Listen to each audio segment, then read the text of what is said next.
Well, I am so thrilled to welcome Asher Grodman, class of 2006, who stars as Trevor in the new CBS series Ghosts. Thanks so much for being with us, Asher. Thank you for having me. I'm so excited. So can we start by, if you could tell us a little bit about your Newark Academy experience? Yeah, I had a great experience, and I have one of my closest friends today is from my class there. I'm still in touch with a lot of people. It was great. I got a great education. I got to play sports, I fenced, and yeah, it was just a great community to be part of. I drove like 45 minutes to school every day. Mm-hmm. Which is crazy to think about now. So like so much of my social life would just happen between the hours of 8:15 morning meeting and then whatever my extracurriculars were at the end of the day. So Newark Academy was my life for 4 years. Right. And were they teachers who had an influence on you while you were here? Yeah, Joe Borlo was great. And Kent Motland was also great.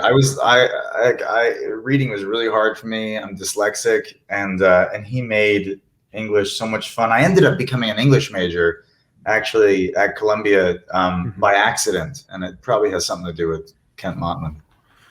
Probably. So while you're at NA, were you performing, or at what point did you sort of discover this passion for performing? No, I was doing it beforehand. I didn't. Sorry, I'm knocking the thing here. I auditioned for a bunch of school plays, but I didn't. I actually didn't get in. We'll have to get Scott Jacoby on the phone. Yeah. I think I was like the only senior who auditioned for the play at the end and didn't get my job. But I did it. But here's something cool about Newark Academy, though, is when I didn't get that, I was able to start like a club, like a theater club for particularly for people who were playing sports. And like kids who had never really had a chance to act before were suddenly doing scenes and everything in like morning meeting, and it was so cool. And I think that's a testament to Newark Academy to like kids just want to do stuff, and they let us do stuff, and forge our own path. It was great. Yeah. I started earlier when I was like a really shy kid, and in middle school I was in the school jazz band, but then everyone in the school jazz band graduated and there was no one left in the school jazz band. And I had to suddenly do something, and we did a performance of Brown Eyed Girl, and I had a huge crush on this girl in my class. And I got up, I don't know how I did this, but I got up and I changed the words in the song to Hazel-Eyed Girl for her, which probably mortified her. But for me, being a very like socially anxious and kid who felt very outside of everything, I was suddenly like part of a community. And I think that kind of like the desire to connect with other people and be imaginative kind of started that in like middle school for me. Yeah. So in addition to acting, you're also a teacher, and you teach acting and theater and film at Hunter College. Can you share some of the things that you've learned in this role as a teacher? Yeah. Acting is tricky because like anything else you do, you can kind of see how you're doing as you do it. Like if you're building a table, you can kind of see, oh, okay, this is a little long, this is a little short. In acting, the only person you're never going to see act is you. And so there's a disorientation that happens there, and it's very easy to kind of get lost. And so as a teacher, I think it's very important to orient people and give them a sense of safety and a sense of, kind of the big things, which is we're just telling stories here. And that's a really fun dynamic thing, being connected to each other. And then spontaneity, which is really, the thing that makes everything come to life. Mm-hmm. And working with students is such a thrill. It's the best part of the job. Yeah, and you've also instructed inmates at Rikers Island. Can you talk a little bit about that experience? Yeah, that was before that. I was working as a substitute teacher in South Central LA, and then I moved back to New York. And the Rikers Island experience is actually what started me teaching acting in a classroom, because I had to find a way to make acting digestible and something that I could transfer to other people in a short period of time. Mm-hmm.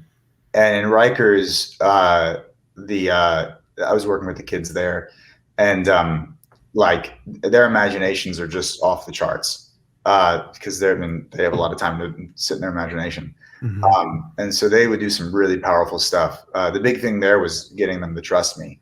Right. But that was some of the hardest and most rewarding things I've ever done. Yeah. For sure. Yeah. Well, let's turn to Ghosts because Okay. it's an exciting day. Tonight's the night. Yeah. Can you tell us about Ghosts, about your character Trevor, and sort of what the process has been like, the filming process?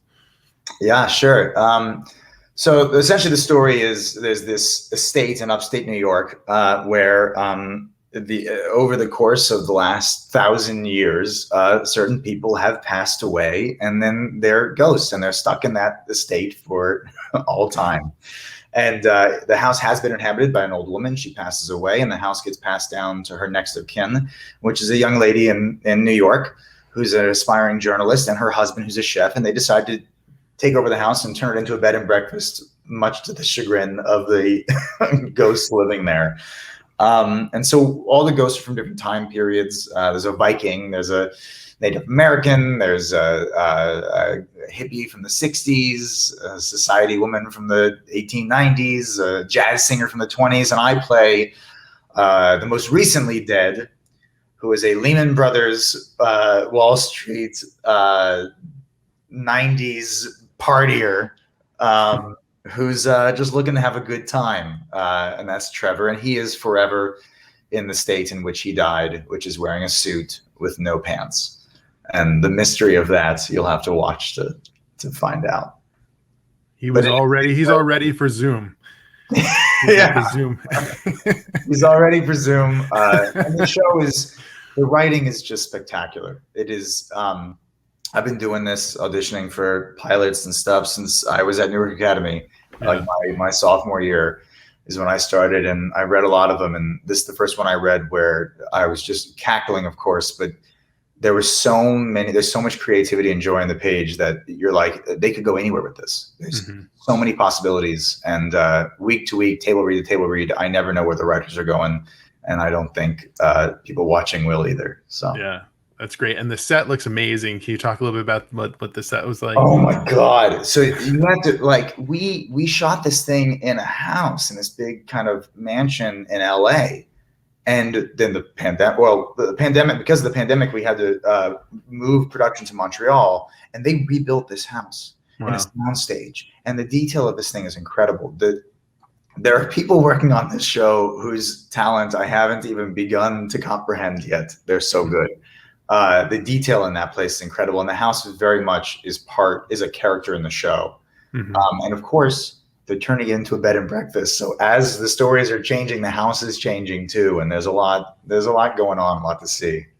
Yeah, it's so fun.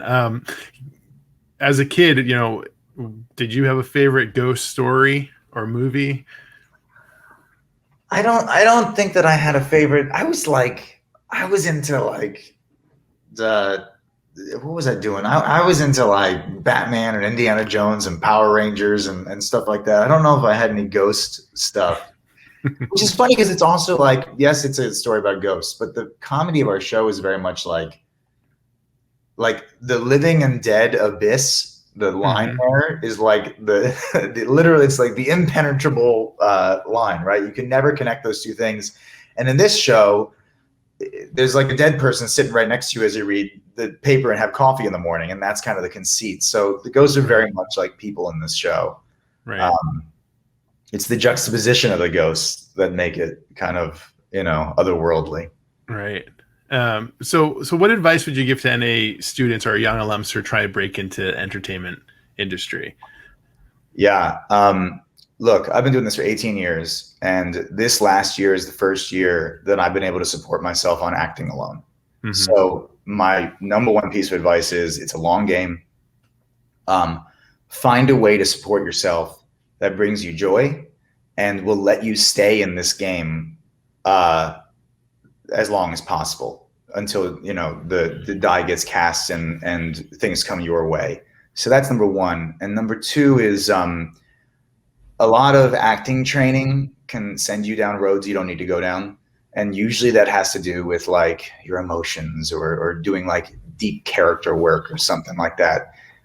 If you can find a way to always prioritize story and always be aware that you're a small part of something much larger and what is the goal of the group, you're going to be in a really great neighborhood. And beyond that, prioritize collaboration and spontaneity.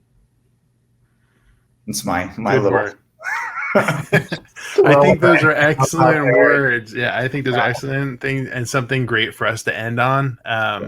So I am really excited to watch tonight. I hope all alums will watch Ghosts tonight on CBS. And best of luck to you. And we look forward to seeing what other things you're going to do in the future. Thank you so much. This was so exciting to hear from you guys and to be part of this. So it takes me back.